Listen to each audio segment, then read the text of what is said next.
This section we're talking about electric vehicles. Here we have an example of all of the components that you might find in a high performance electric vehicle.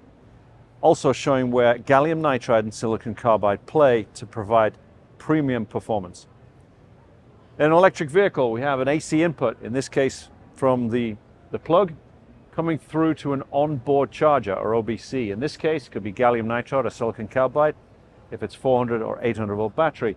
We could also provide AC power through a wireless power charger. Those are quite innovative and new technology.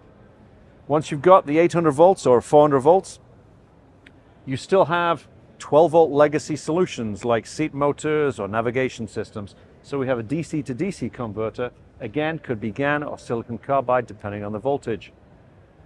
Same technology could be in cabin heaters, AC compressors for air conditioning, and the big power hungry unit in a car, traction drive.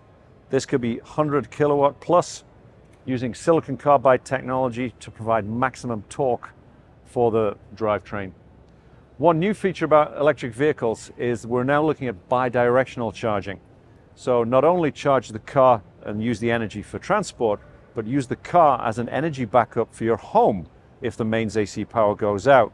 For that we would need a bidirectional charger in this section, and we have that technology with silicon carbide and gallium nitride.